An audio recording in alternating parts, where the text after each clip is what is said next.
اور شیطان کا سب سے بڑا حربہ کیا ہے جانتے ہیں آپ؟ سب سے بڑا بہکانے کا اور گمراہ کرنے کا اور ہمیشہ گناہوں میں ملوث رکھنے کا سب سے بڑا آلہ کہ بندے کو سب سے پہلے نا امید کرتا ہے، اب تیرا کیا ہوگا، تو بہت برباد ہو چکا ہے۔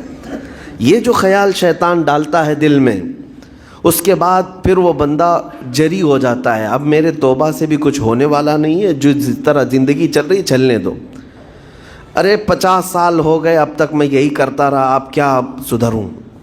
یہ جو خیالات ہے یہ شیطان ڈالتا ہے تاکہ اس کی کفر پر موت ہو جائے، تاکہ وہ ہمیشہ گناہوں کی موت مرے۔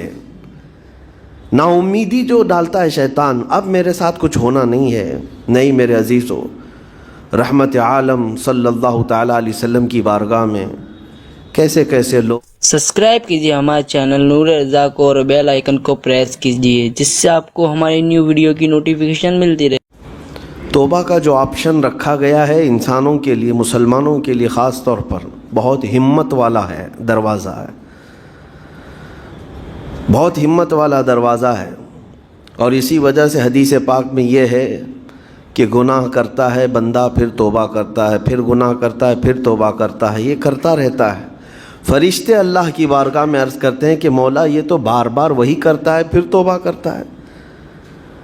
اگر ہمارے ساتھ کوئی غلطی ایک بار دو بار کر دے، تیسری بار تو ہم اسے چھوڑیں گے بھی نہیں۔ انسانوں کی طبیعت تو یہی ہے۔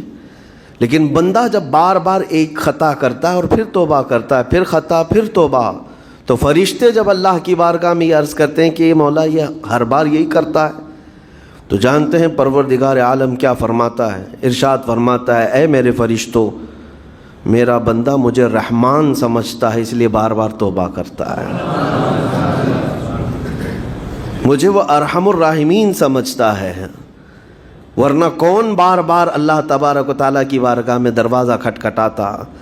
تو رب تبارک و تعالیٰ ارحم الراحمین ہے، یہ تصور ہر مسلمان کے ذہن میں ہے، اس کی وجہ سے وہ کبھی مایوس نہیں ہوتا۔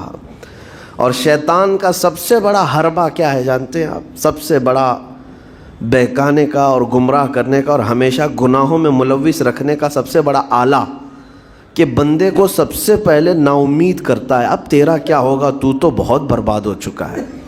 یہ جو خیال شیطان ڈالتا ہے دل میں، اس کے بعد پھر وہ بندہ جری ہو جاتا ہے، اب میرے توبہ سے بھی کچھ ہونے والا نہیں ہے، جو جس طرح زندگی چل رہی چلنے دو، ارے 50 سال ہو گئے اب تک میں یہی کرتا رہا، اب کیا سدھروں۔ یہ جو خیالات ہے یہ شیطان ڈالتا ہے تاکہ اس کی کفر پر موت ہو جائے، تاکہ وہ ہمیشہ گناہوں کی موت مرے۔ نا امیدی جو ڈالتا ہے شیطان، اب میرے ساتھ کچھ ہونا نہیں ہے۔ نہیں میرے عزیزو، رحمت عالم صلی اللہ تعالیٰ علیہ وسلم کی بارگاہ میں کیسے کیسے لوگ آئے اور ارحم الراحمین نے ان کی توبہ قبول کی۔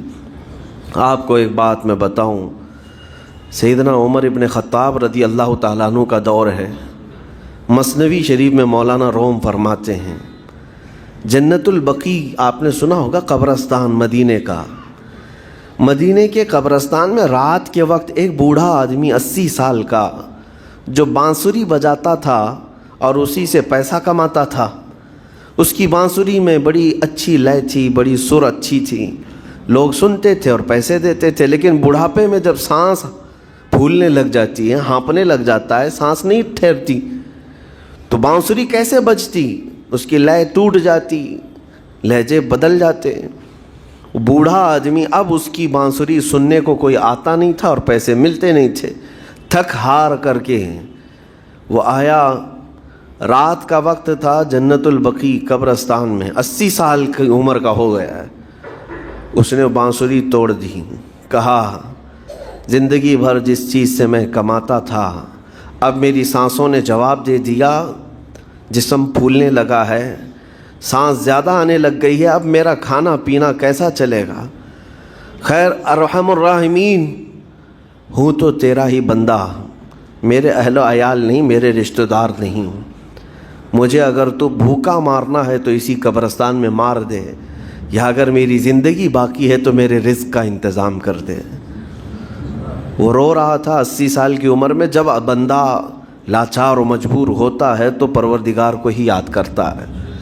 جانتے ہیں عمر ابن خطاب رضی اللہ تعالیٰ عنہ امیر المومنین مسجد نبوی میں تھے اور ان کی آنکھ لگی تھی، خواب میں رسول پاک صلی اللہ تعالیٰ علیہ وسلم تشریف لائے.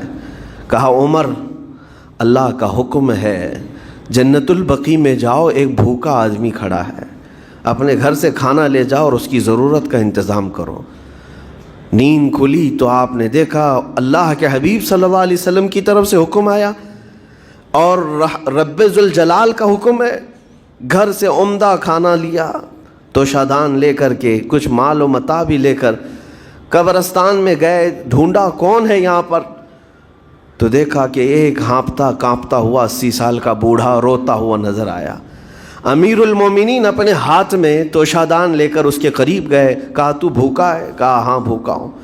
بیٹھ چل میں تجھے کھلاتا ہوں. دسترخوان بچھا کر اسے اپنے ہاتھوں سے کھلایا اور اسے اپنی ضرورت کے مطابق جو ضروریات تھیں اس کی ضرورت کے مطابق وہ ساری چیزیں دی.